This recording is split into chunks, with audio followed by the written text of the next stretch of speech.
中学校3年生の算数式の展開と因数分解. So, magic ito. So, ang gagamitin lang nating card ay 8 at saka 3. So, makikita niyo anong size niya. Chohoke. Diba? So, koski ng chohoke ay tate kakeru yoko. Pero, ang unang gagamitin natin itong koski ng tenkai. So, makikita ninyo dito A, B, C, D tapos box. Ngayon, dito plus. Ito siya plus. Tapos dito minus. Ito siya. Tapos plus. Makikita nyo dito. So, unang-unang gagawin natin ang A. Ang A ay ang tate niya ay 8.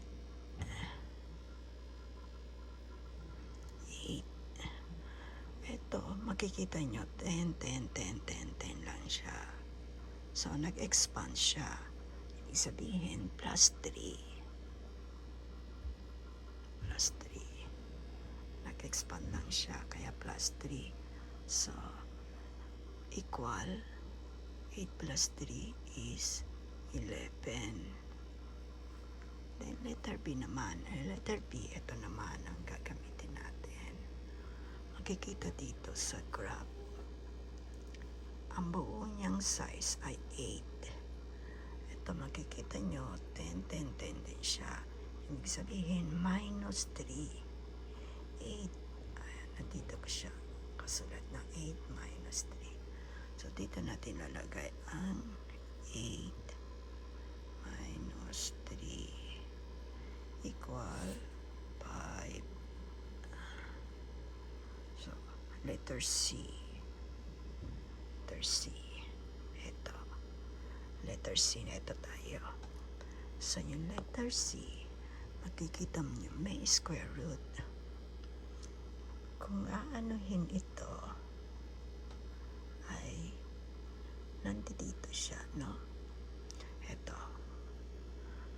Etong size na to ay sehoke.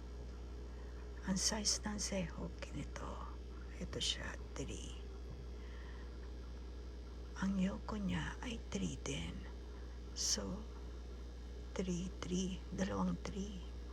So, dito natin lalagay 3. Tate, kakeru, yoko. Ito, 3. 3. So, dito na. So, itong 3, ita-times mo ng 2 beses square root. Parang tate kakeru yoko lang. E di 9, di ba? Kaya lang, tenkai no koshiki ito, may square roots. Hindi siya pangkaraniwan nung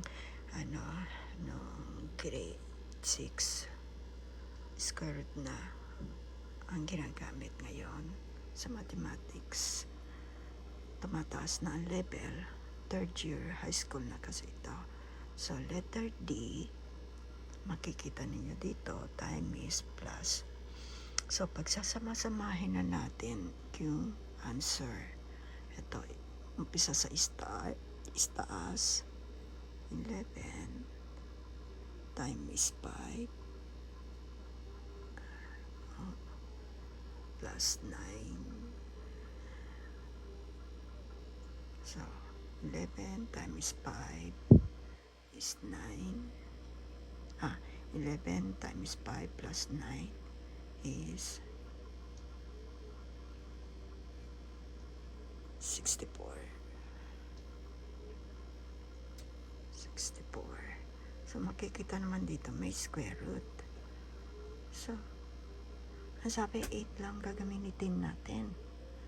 So, Yakuban mo siya. 64 divided by 8 is 8 equal 8, diba? So, ito, gagawin mo lang square root. Isa lang lalagay mo dito. So, ibig sabihin yan, 8 times 8, square root kasi. So, ita-times mo ng 2 beses to. 8 times 8 is 64. So, same siya. That is the last answer. Okay.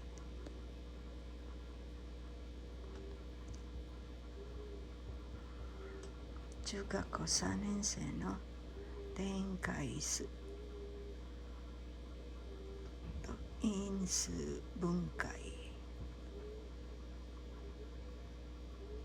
ありがとうございます。